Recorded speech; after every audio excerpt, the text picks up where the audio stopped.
Salam sejahtera untuk kita semua umat-umat yang dikasihi Tuhan. Kita telah masuk di pelajaran kita yang ketiga untuk pelajaran sekolah sahabat kita minggu ini. Kita akan sama-sama belajar, namun sebelumnya saya undang kita sama-sama berdoa. Bapa kami yang di surga, kembali kami menghampiri hadirat Tuhan, ucap syukur dan terima kasih untuk segala berkat dan pimpinan Tuhan pada kami hingga saat ini, di mana kami nanti akan membawakan rangkuman sekolah sahabat kami untuk sepanjang satu minggu ini. Kuasai kami dengan Roh Kudus Tuhan, baik hamba yang membawakan maupun bagi mereka yang mendengarkan, sehingga ini semua boleh menjadi berkat bagi iman dan kami. Terima kasih Bapa, di dalam nama Tuhan Yesus hamba telah berdoa. Amin.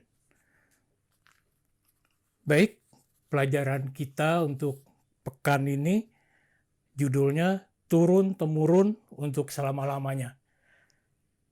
Di sini untuk ayat hafalannya terdapat dalam Kejadian 6 ayat 8 dikatakan, tetapi Nuh mendapat kasih karunia di mata Tuhan. Untuk ilustrasinya di sini kita diajarkan bagaimana kita telah tahu mengenai bakteri, atau bakteri itu adalah suatu organisme yang tumbuh terlalu kecil yang tidak bisa kita lihat, namun itu hanya bisa kita lihat dengan mikroskop yang dibesarkan 1000 kali. Itu pun kalau dibesarkan 1000 kali, itu hanya besarnya sebesar ujung pensil di sini katakan. Dan bagaimana cara berkembang biaknya? Ialah dengan cara membelah sel. Dan di sini dikatakan, dalam waktu hanya 24 jam saja, bakteri tersebut bisa membelah menjadi 18 juta bakteri. Kita bisa bayangkan bagaimana hebatnya perkembangbiakan bakteri itu. Inilah fenomena mikroskopik yang digambarkan di sini. Ini adalah digambarkan juga sebagaimana dosa. Jadi di sana dikatakan dosa itu sangat luar biasa pada waktu zaman Nuh. Jadi pada waktu itu, waktu manusia dikaruniakan dengan umur panjang, kesehatan yang luar biasa, dan kecerdasan yang luar biasa, sehingga waktu itu kehidupan manusia pada zamannya jadi sangatlah, di sana dikatakan, jadi banyak kemajuan-kemajuan teknik yang mereka bisa dapat rasakan. Namun sebagaimana bakteri atau sebagaimana hal itu yang dilakukan oleh manusia pada saat itu, jadi kepanjangan atau kehebatan mereka pada saat itu, mereka tidak bawakan untuk kemuliaan Tuhan, namun itu membawa mereka untuk semakin lama, sehingga mereka semakin membuat kejahatan di dunia ini. Dan inilah yang digambarkan sebagai bakteri dosa pada saat itu. Jadi sebagaimana bakteri harus dimusnahkan, dan kita tahu bagaimana pemusnahan bakteri melalui matahari atau melalui zat-zat kimia dan temperatur yang tinggi. Dan kita tahu pada saat itu karena semakin dosa yang bertambah-tambah, akhirnya Tuhan memilih untuk memusnahkan dunia ini dengan air bah. Di sini juga dikatakan bagaimana kita tahu perkembangan dosa pada saat itu. Jadi kita tahu prinsip dosa pada saat ini, pada saat itu, atau pada saat ini pun dosa itulah berkembang biak dengan perlahan-lahan. Jadi tidak mungkin kita melakukan dosa sekaligus langsung dengan dosa-dosa yang mematikan. Jadi mungkin kita bisa umpamakan dosa itu sebagaimana katak di dalam tempurung yang berisi air, dan kita masukkan katak itu ke dalam tempurung itu, dan air itu kita panaskan pelan-pelan dari luar, sehingga akhirnya waktu hangat, tambah hangat, katak itu tidak begitu merasakan. Namun pada waktu setelah air itu panas, baru katak itu merasakan, dan kita tahu akibatnya katak itu akan mati. Itulah yang diumpamakan dosa pada saat zaman Nuh waktu itu. Jadi perlahan-lahan mereka melakukan dosa, dimulai dari zaman Hawa pada waktu itu, yang melanggar akan perintah Tuhan. Kemudian juga kita tahu Kain yang membunuh adiknya Habal, dan juga di mana mereka mulai kawin-mawin, yang tadinya Tuhan merencanakan untuk mempunyai istri hanya satu orang. Namun di sana kita tahu Lamek mulai mempunyai istri 2. Dan dari saat itulah kejahatan tambah-tambah pada saat itu. Di sini dikatakan dosa tidak seperti luka atau sayatan dengan proses otomatis yang memang sudah ada dalam tubuh membawa kesembuhan. Jadi kita lihat di sana, jadi di sini dikatakan dosa tidak seumpama luka yang ada pada tubuh kita. Dosa yang kita rasakan tidak seperti luka yang ada pada tubuh kita, karena dengan pertolongan darah putih atau sel-sel darah putih, darah merah yang ada pada tubuh kita, luka itu akhirnya bisa disembuhkan. Namun di sini dikatakan dosa tidak demikian. Jadi dosa harus dimusnahkan. Dan pada saat itu, jadi di sini dikatakan tidaklah mengherankan Allah membenci dosa, tidak heran segera atau nanti dosa akan dimusnahkan. Allah yang adil dan penuh kasih tidak dapat melakukan yang lain atas dosa itu. Kabar baik tentunya adalah meskipun dia ingin menghapus dosa, dia ingin menyelamatkan orang-orang berdosa. Itulah maksud utama perjanjian. Jadi kita lihat di sini bagaimana jahatnya dosa mempengaruhi manusia, sehingga akhirnya Allah harus menghancurkan dunia pada saat itu. Dan alat yang dipilih Allah pada saat itu adalah melalui air bah.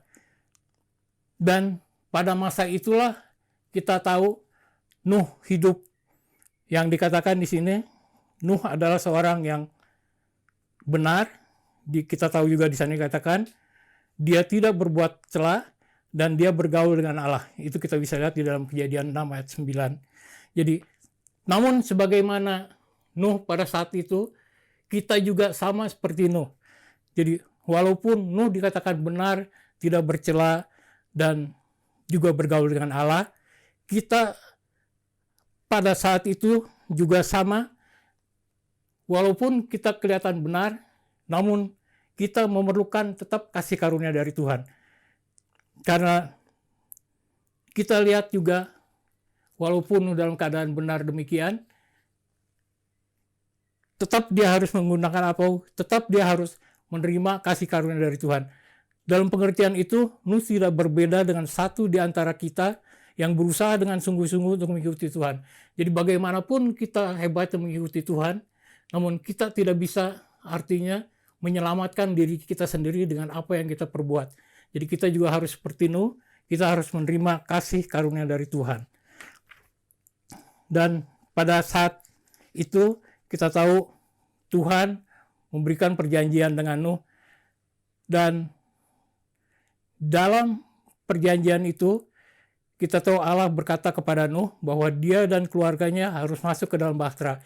Jadi walaupun mereka membuat perjanjian di sana, namun perjanjian itu akan sangat efektif kalau Nuh atau salah satu dari hal itu yang Tuhan syaratkan atau Tuhan berikan kepada Nuh, Nuh dapat mengerjakannya. Sehingga akhirnya perjanjian itu dapat berjalan dengan efektif. Jadi singkatnya, perjanjian ini tidak boleh dilihat semacam persekutuan yang sederajat di mana setiap pasangan dalam perjanjian itu bergantung satu dengan yang lain. Kita dapat mengatakan bahwa Allah beruntung dengan perjanjian itu, tetapi hanya dalam satu pengertian yang sangat berbeda dengan manusia. Jadi kita lihat di sini, perjanjian Allah dengan Nuh saat itu jadi sangat berbeda sekali dengan perjanjian umpama kita dengan sesama kita yang saling menguntungkan. Memang di sana dikatakan Tuhan juga mendapat keuntungan, namun keuntungan di sini berbeda dengan pengertian kita manusia.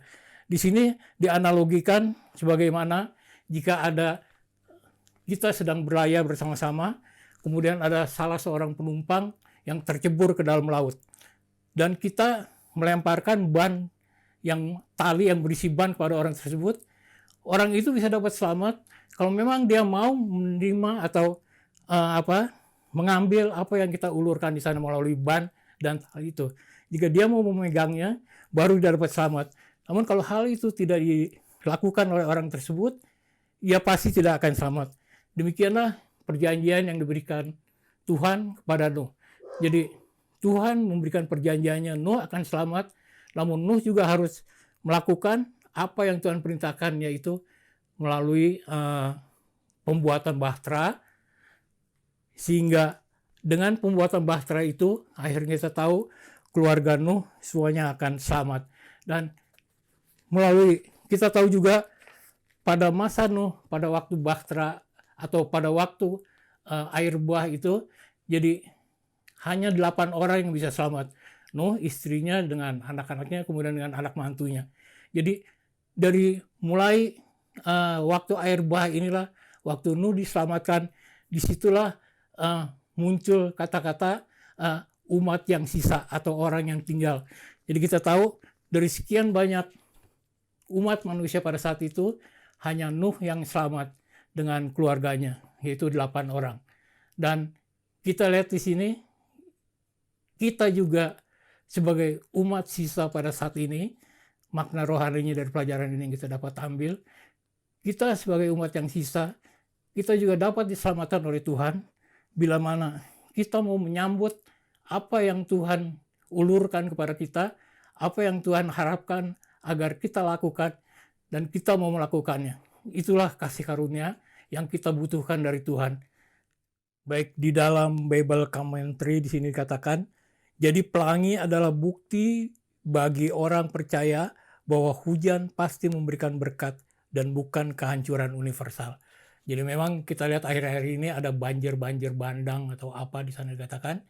Namun kita tahu itu adalah bukan karena apa yang Tuhan akan hukumkan untuk umatnya, namun itu adalah memang karena keteledoran manusia itu sendiri yang tidak bisa merawat alam, sehingga terjadilah banjir-banjir bandang itu. Namun kita sebagai orang Kristen, kita sudah dijanjikan dengan pelangi yang kita lihat itu, kita tidak akan mendapat bencana lagi atau mendapat air bah lagi sebagaimana yang pada waktu zaman Nuh. Demikianlah rangkuman singkat yang dapat saya bawakan sehubungan dengan pelajaran sekolah sahabat kita untuk pekan ini, yaitu pelajaran yang ketiga di dalam kuartal kita triwulan yang pertama ini. Kiranya Tuhan Yesus memberkati apa yang telah kita pelajari pada saat ini sehingga bisa menjadi berkat bagi kita semuanya. Amin. Dan untuk penutup, mari kita berdoa. Bapa di surga, terima kasih telah pimpin kami dalam kami membawakan rangkuman pelajaran sekolah sahabat ini. Biarlah kiranya apa yang telah kami bawakan boleh menjadi berkat bagi kami yang membawakan, begitu pula untuk kami semua yang mendengarkan. Terima kasih Bapa. Dalam nama Tuhan Yesus kami telah berdoa. Amin. Dan untuk saudara-saudara, jangan lupa untuk kita subscribe dan share channel YouTube ini. Terima kasih.